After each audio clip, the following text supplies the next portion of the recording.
Hey guys, this is Megan Bev and welcome back to my channel.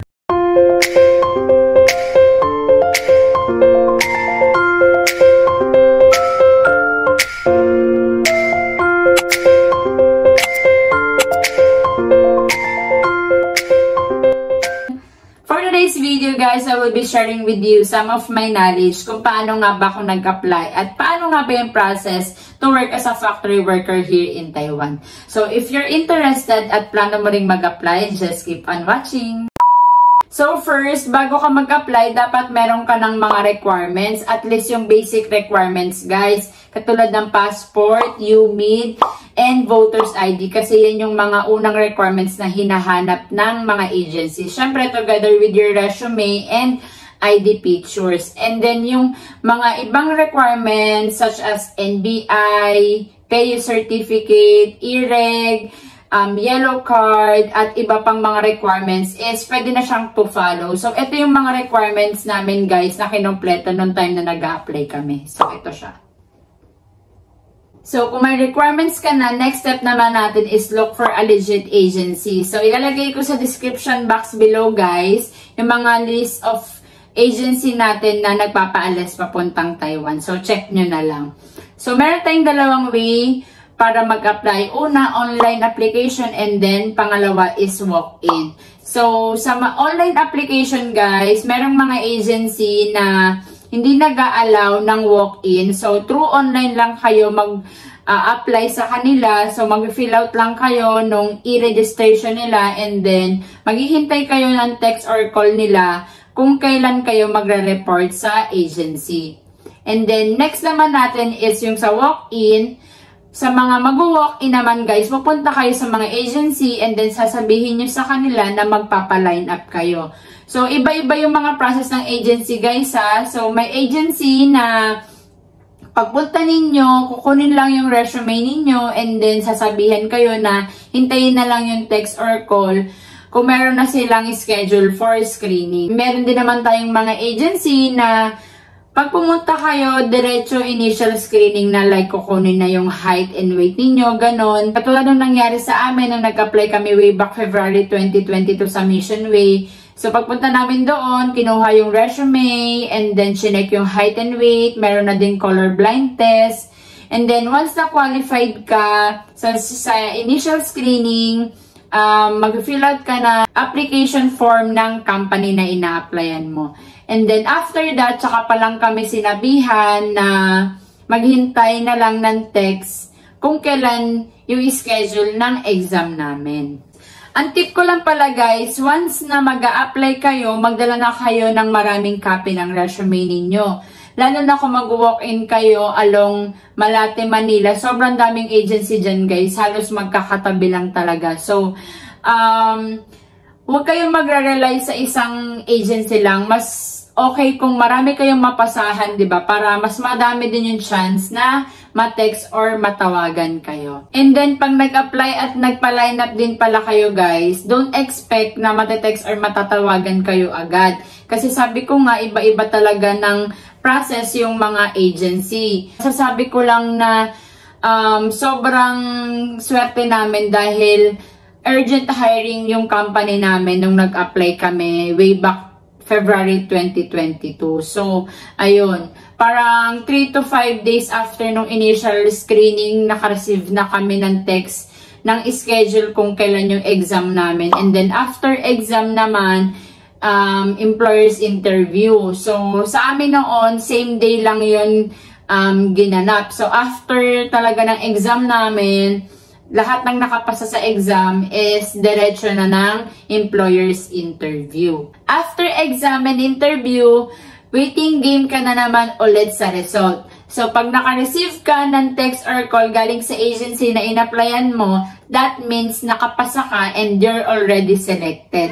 And pwede ka nang mag-proceed sa next step, which is yung medical. So, sa medical guys, yung mga test na kailangan mong gawin is yung physical test, psychological test, and then meron din vision, drug test, and then yung mga basic na ginagawa sa medical like urinalysis, fecalysis, ganyan, and then Meron din dental pala guys, yun.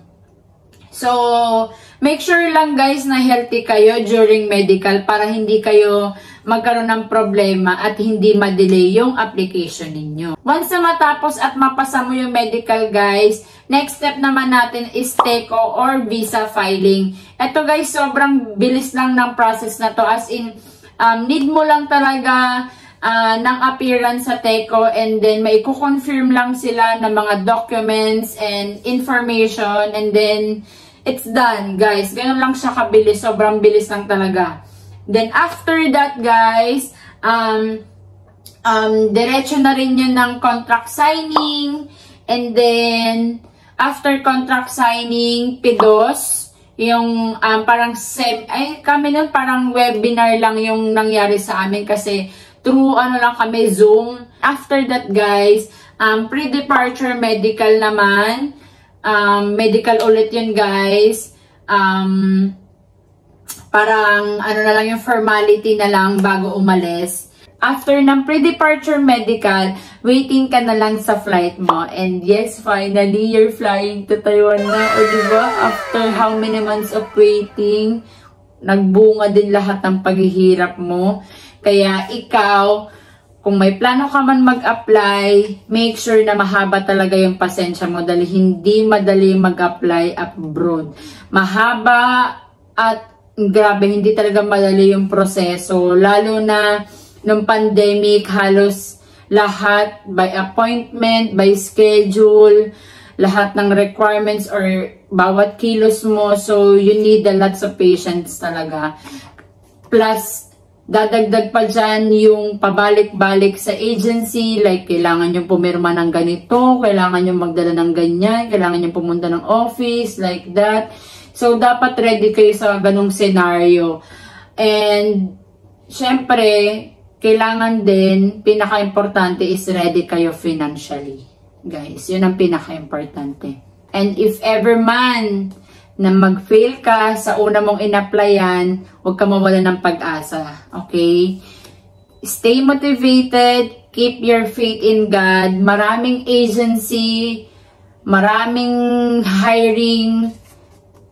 You have to believe in yourself. And ako kasi personally naniniwala ako na pag para sa'yo talagang isang bagay, para sa'yo yan. Kahit gaano man katagal o kahirap yung proseso, kung para sa'yo talaga ibibigay sa'yo yan, guys.